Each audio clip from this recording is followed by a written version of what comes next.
बिंदु जो है ए बी, ये ए बी रेखा के मध्य बिंदु यानी बीच में है, ठीक है। यानी कि इसका मतलब A P equal to B P हो जाएगा, ठीक है, बीच में है। तो एंगल बी ए डी यानी कि बी ए डी यानी ये कोण है ना, equal to A B E, A B E यानी ये कोण दोनों बराबर है। तथा एंगल ई पी ए, ई से पी, पी से ए यानी ये कोण, ठीक है, equal to D P B, D से पी, पी से बी यानी ये कोण दोनों बराबर है, ठीक है। तो सिद्ध करें कि angle A D D A P यानी त्रिभुज डी ए पी, ये पूरा त्रिभुज और ये बी पी ई या ई बी पी क्या दिया है, ई बी पी, ये दो त्रिभुज सर्वांग समबाहु सिद्ध करना है। तो चलिए सिद्ध करने से हम पहले क्या प्रमाण देते हैं, E P A angle E P A equal to angle D P B दिया गया है, जैसा कि प्रमाण है। चूंकि इसको समीकरण 1 मान लिए, अब ए पी डी लिखेंगे तो ए पी डी लिखेंगे तो इसमें टोटल ये दोनों कोण है ना, इसमें दोनों कोण है तो ये दोनों कोण बराबर है। तो चलिए, तो A P D equal to क्या होगा, angle A P E is equal to angle A P E plus X, इस कोण को क्या माने, एक्स मान लिए है ना। चलिए ये हो गया दूसरा समीकरण। अब इधर से लिखेंगे तो ये कोण लेंगे, क्या लेंगे, ये दोनों कोण लेंगे। इधर से भी लेंगे तो क्योंकि इस त्रिभुज जाना है, ईबीपी में जाना है।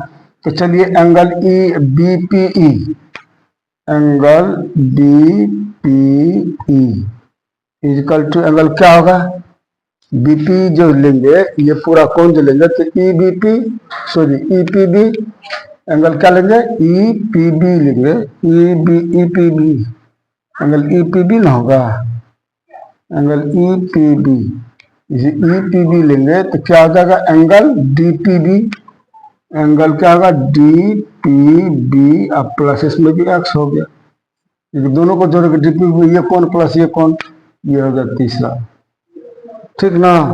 अब समीकरण क्या हुआ, D P B, B P O B हो गया, बी पी ई, ठीक है, D P B plus X हो गया, ठीक है। अब चलिए, अब समीकरण 1, 2 एवं 3 से, ठीक है। अब समीकरण 1, 2, 3 से क्या है, अब समीकरण 1, 2, 3 से तीनों को मिलाते हैं, है ना। इसके बराबर ये है, तो ये जहां जहां है यहाँ देख लीजिए, x दोनों साइड में, इसके बदले में हम इसको लिख सकते हैं, इसके बदले में, यानी कि ये x दोनों में कॉमन है, तो x दोनों में कॉमन, तो अगर बराबर कर तो दोनों कट जाएगा ना, इसके बराबर ये करेंगे तो A P E is equal to angle D P आ जाता है, ठीक।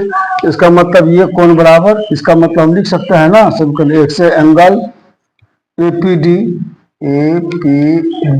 Is equal to angle B P E, angle B P E, इसको समीकरण 4 मान लेते हैं, ठीक है। अब चलना है, अब क्या है देखिए, ए पी डी, अब क्या है, ए पी डी ये पूरा कोण, और इस त्रिभुज का क्या है, बी पी ई ये पूरा कोण बराबर होगा। तो चलिए, अब त्रिभुज कौन सी सिद्ध करने के लिए बोला है, डीएपी, त्रिभुज डीएपी तथा त्रिभुज डीएपी इसका ईबीपी, त्रिभुज ईबीपी में, ठीक ना। ईबीपी में क्या करेंगे, अब हम एंगल क्या है, ये कोण बराबर दिया है, शुरू में क्या दिया बाबू देखिए तो बी ए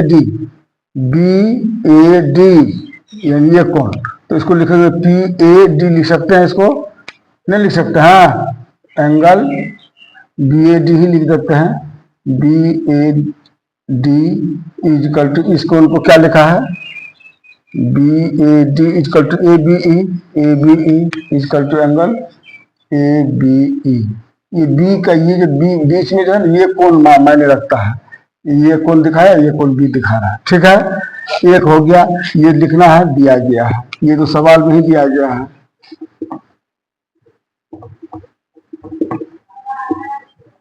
ठीक है। अब देखिए AP इजकल टू BP है, तो AP इजकल टू BP ये भी दिया है, मध्य बिंदु है तो दोनों बराबर ना होगा यहाँ से। हाँ, AP इजकल टू BP ये भी दिया गया है, मध्य बिंदु है तो इसका दिया गया है 10 मीटर का 10 मीटर का कोई रस्सी है, उसमें कहेगा मध्य बिंदु है, तो उस मध्य बिंदु कहाँ होगा, 5 मीटर में होगा, तो उसका आधा हुआ ना। तो चलिए, और तीसरा क्या होगा, angle APD, angle APD equal to angle BPE, angle BPE समीकरण 4 से, समीकरण 4 से अभी दिए ना, बनाए ना हम लोग, इसीलिए ASA, इसीलिए कोण भुजा कोण से त्रिभुज क्या है, DAP सर्वांगसम त्रिभुज EBP, यही सिद्ध करना था, ये पहला बार है, प्रूव हुआ। अब दूसरा में क्या करता है, AD equal to BE, AD equal to, जब ये दोनों त्रिभुज जो है सर्वांगसम हो गया, तो दूसरा नंबर में क्या करेंगे, चूंकि since triangle DAP congruent triangle EBP, then तो क्या हो जाएगा, क्या मांगा है इसमें, AD, ये AD equal to BE, AD equal to BE, यहाँ लिखना है CPCT से, प्रूव हो गया, समझ गए। दिया गया अंतिम सवाल 7.1 का 8वां सवाल और अंतिम सवाल में है, दिया गया है कि त्रिभुज ABC एक संपूर्ण त्रिभुज है, क्या है, जिसमें कोण C जो है ये संपूर्ण है ना। दिया गया है कि ABC एक समकोण त्रिभुज है, एक समकोण त्रिभुज है, समकोण त्रिभुज है, जिसमें कोण C बराबर 90 डिग्री, यानी कोण C 90 डिग्री है, ठीक है। M बिंदु AB कर्व के मध्य बिंदु है, क्या बाबू, मध्य बिंदु मान आधे पर है, M से D तक बढ़ाया, D तक इस प्रकार बढ़ाया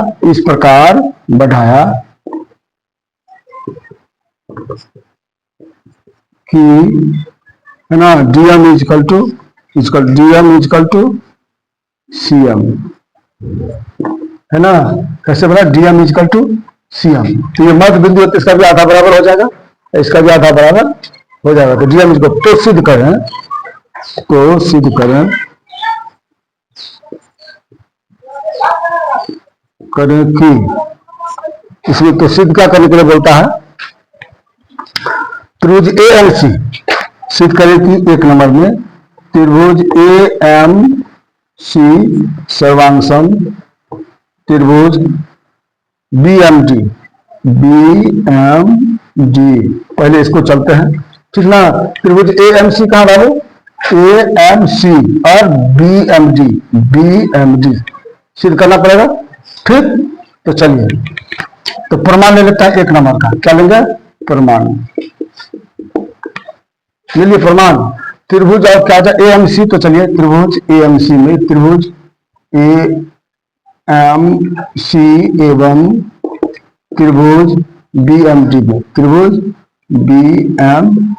में, ठीक है। अब चलिए हम जैसा कि इसका मध्य बिंदु है तो AM इजकल टू इसका क्या हो जाएगा, BM, इस त्रिभुज का AM, इसका इस त्रिभुज का AM, इस त्रिभुज का BM, ये दोनों आधा है तो ये बराबर ये होगा ना, इस त्रिभुज का BM नहीं हो जाएगा, त्रिभुज AC में AM इजकल टू BM, ये दिया गया है, चूंकि M AB का मध्य बिंदु, AB का मध्य बिंदु है। मध्य बिंदु कैसे लिखते हैं? मध्य बिंदु वाला मत बोलना, मध्य बिंदु है। ठीक है, समझ गए। दूसरा जो अगर ये दोनों लाइन आपस में इस तरह से काटेगा तो क्या होगा? शीर्षाभिमुख कोण बराबर होगा। हाँ, तो चलिए ये दोनों कोण बराबर हो जाएंगे, फिर नहीं हो जाएंगे। दो लाइन काटता है तो angle A M C, angle A M C equal to angle B M D, equal to angle B M D. क्यों हुआ बाबू? क्योंकि शीर्षाभिमुख कोणों का युग्म है। नहीं है, शीर्षाभिमुख कोणों का युग्म है, कोणों का युग्म है। ठीक, अब देखिए इसमें तीसरा एंगल क्या है? अब देखिए सीएम इजकल टू डीएम है ना, सीएम इजकल टू डीएम, ये भी दिया गया है, यहाँ दिया गया है ना, इस प्रकार बढ़ा के DM equal to CM, CM equal to, ये भी दिया गया है, दिया गया है। दिखने में लगता है भारी ना, लेकिन ऐसा नहीं है। इसीलिए क्या कहते हैं, कौन होगा? साइड एंगल साइड, इसको हम क्या बोलते हैं? एस ए एस, रूल से भी लिख सकते हैं, रूल से या एजीएम से। त्रिभुज क्या हो गया? एएमसी, एएमसी सर्वांगसम त्रिभुज क्या है? बीएमडी, बीएमडी, ये प्रूव हो गया। अब चलते हैं दूसरा सवाल में क्या कहा है। त्रिभुज डीबीसी समकोण, एक समकोण है दूसरा नंबर में, यहां लिखा दूसरा नंबर, चूंकि डीबीसी भी जो है एक समकोण है। क्या है? डीबीसी क्या है? समकोण है। ठीक ना, तो चलिए डीबीसी समकोण है तो हम इसको कैसे सिद्ध करेंगे?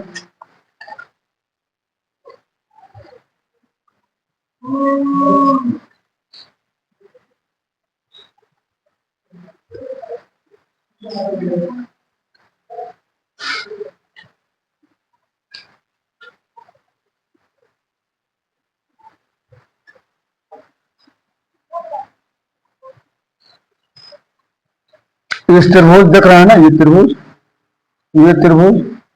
और इस त्रिभुज में कल्पना करेंगे। चूंकि त्रिभुज ए एम सी, चूंकि त्रिभुज ए एम सी सर्वांगसम त्रिभुज बी एम डी, हम बोले थे ना अगर तीन चीज बराबर होगा तो बाद बाकी तीन चीज अपने आप बराबर होगा। इसका मतलब ये दोनों, ये त्रिभुज और ये त्रिभुज सर्वांगसम हो गया तो ये कौन, ये भुजा दोनों बराबर हो जाएंगे ना, होंगे। अगर सर्वांगसम है तो क्या होगा? ए सी इजकल टू क्या हो जाएगा? बी डी, नहीं होगा, किससे होगा? सीपी सीटी से, सीपी सीटी से। अब दूसरा चीज क्या है इसमें? ये कौन बराबर ये कौन हो जाएंगे? Angle A equal to angle D, angle A equal to angle D, नहीं हो जाएंगे। इसको एक मान लेते हैं, इसको दो मान लेते हैं। तो चलिए अब त्रिभुज एबीसी और त्रिभुज एबी, सॉरी कौन त्रिभुज बोल रहा है? एएमसी अभी एडी। चलिए तो क्या कहा है हमको इसमें? सिद्ध क्या करना है दूसरा में? डीबीसी एक समकोण है, डीबीसी एक समकोण है। तो चलिए इस दोनों त्रिभुज में हम क्या कर लेते हैं? तुलना करते हैं। तो तुलना करते हैं त्रिभुज एबीसी और त्रिभुज डीडीसी, एबीसी और डीबीसी में, त्रिभुज एबीसी एवं त्रिभुज डीबीसी में। एबीसी और डीबीसी में क्या करेंगे? AB equal to BD, AB equal to BD, AB equal to BD समीकरण 1 से है, समीकरण 1 से। और दूसरा क्या है? AB इजकल टू BD और angle A equal to angle D, angle A equal to angle D समीकरण 2 से, समीकरण 2 से।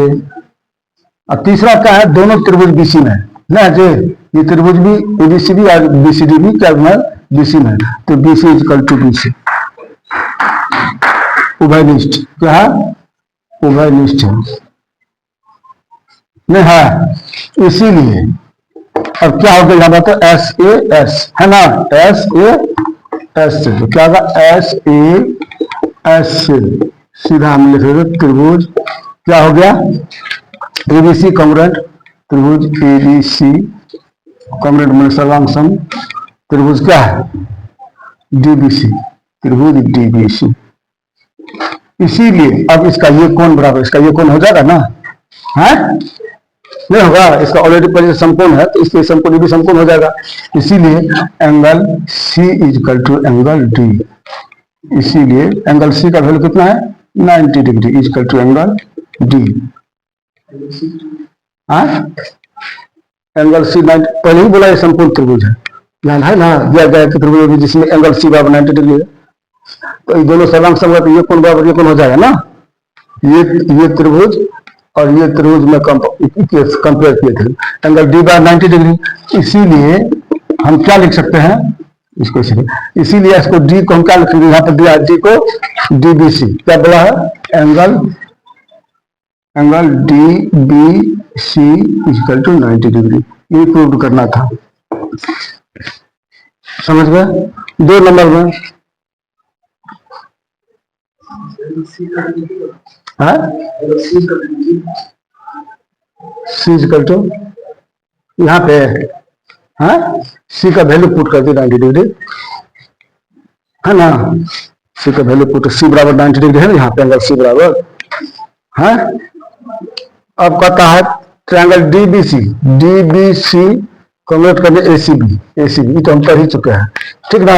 तीसरा नंबर में क्या किया है प्रूव, तीसरा नंबर को इसी से हो गया ना प्रूव, प्रूव्ड हो चुका तीसरा नंबर, 2 और 3 एक ही हो गया। और चौथा में क्या कहता है सीएम इजकल टू 1/2 AB, इसको मिटाने वाला ये सीएम इजकल टू 1/2 AB, इसको मिटा दें, समझ गए ना। और आपको उसको बार बार देख लीजिएगा सीएम इजकल टू 1/2 AB।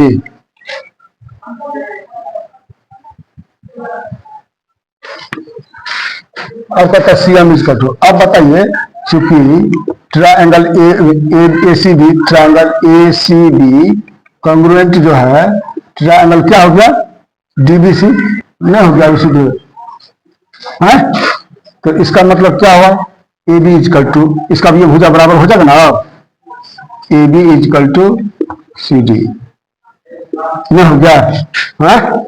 अब तो ए बी बराबर क्या है, ए बी तो ए बी रख देते हैं, क्या A B equal to C D, C D बराबर क्या होगा डीएम प्लस सीएम होगा, नहीं होगा रे DM plus DM plus CM, तो ये ए बी को तो DM plus CM equal to A B, दोनों बराबर है। तो अगर डीएम इजकल टू डीएम और सीएम दोनों या डीएम से लेकर के सीएम दोनों को लंबाई बराबर है नहीं है, तो डीएम को हम सीएम में लिख देंगे, CM plus CM equal to A B, यहाँ लिख देना है, क्या लिखना है चूंकि डीएम इजकल टू सीएम है ना, तो 2 सीएम हो गया इजकल टू ए बी हो गया, ये हो गया, इसीलिए सीएम इजकल टू क्या हो जाएगा ए बी बटे 2 ये हो गया, इसीलिए CM equal to 1/2 A B, ये प्रूव करना था, हो गया। लास्ट सवाल किसका था, चौथा नंबर का था, ये चौथा नंबर का सवाल है, ठीक है। अभी चैप्टर भी खत्म, अब पढ़ना स्टडी करना वो आप लोगों की रेस्पॉन्सिबिलिटी है, कैसा करना है मेहनत से पढ़ना है, ठीक है। अगर आप लोगों को नहीं होगा तो फिर बोलिएगा, फिर से हम इसमें कम कर देंगे, जहां नहीं समझना वहां पर कमेंट कर देना है, ठीक है। तो चलते हैं आगे, नेक्स्ट चैप्टर में चलेंगे, अब 7 के बाद 8वां में चलेंगे, चलिए।